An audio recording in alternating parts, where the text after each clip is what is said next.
South ஆப்பிரிக்காவுடைய முன்னாள் அதிபர் Nelson Mandela என்ன பண்ணியிருக்காரு, ஒரு உணவகத்துக்கு சாப்பிட போயிருக்காருங்க. அந்த உணவகத்தில் வந்து பார்த்தீங்கன்னா ஒருத்தர் வந்து கை காலில் நடுங்கி போய் ஒரு ஆள் உட்காந்துருக்காரு. உடனே தன்னுடைய உதவியாளரை அவரை கூப்பிடுங்க அப்படின்னு சொல்லிட்டு தன்னுடைய அருகிலே உட்கார வச்சு உணவு பரிமாறியிருக்காரு. உடனே மற்றவங்களுக்குலாம் ரொம்ப ஷாக்கிங்காக இருந்துச்சு. என்னடா சாதாரண ஒரு ஆளை அதிபர் வந்து பரிமாறுறாரு அப்படின்னு சொல்லிட்டு. ஆனால் அந்த மனிதர் வந்து பார்த்தீங்கன்னா எப்போவுமே கைகால் நடுங்கி போயே இருந்திருக்காரு.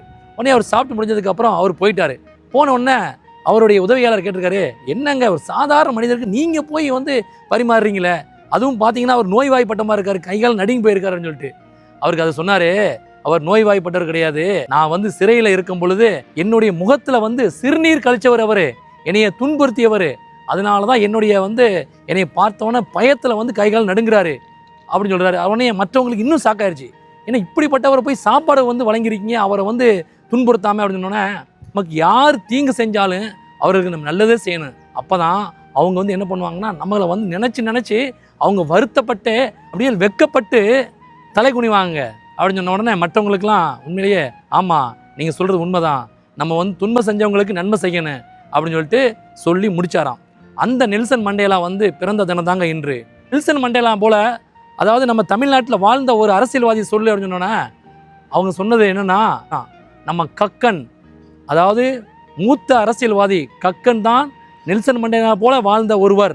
அதாவது தன்னுடைய வாழ்நாள் முழுதும் சமுதாயத்திற்காகவே தன்னை அர்ப்பணித்த ஒரு நபர்னா கக்கன் தான் அப்படின்னு சொல்லிட்டு சொன்னோன்னே உண்மையிலேயே எனக்கு ஷாக்காக இருந்துச்சு. அவர் இறக்கும் பொழுது பார்த்தீங்கன்னா, கக்கன் இறக்கும் பொழுது பார்த்தீங்கன்னா வெறும் 150 ரூபா தான் இருந்துச்சு அவருடைய. அதே மாதிரி நம்ம காமராஜர் அவர் இறக்கும் பொழுது பார்த்தீங்கன்னா அவர்கிட்ட வந்து 130 ரூபா தான் அவருடைய சொத்து மதிப்பே இருந்துச்சான். அது மட்டும் கிடையாதுங்க, நம்ம ஏபிஜே அப்துல் கலாம் அவர் இறக்கும் பொழுது பார்த்தீங்கன்னா அவர்கிட்ட வந்து 2 அவர் போட்டிருக்க துணியே கொஞ்சம் புத்தகம் தான் இருந்துச்சான்.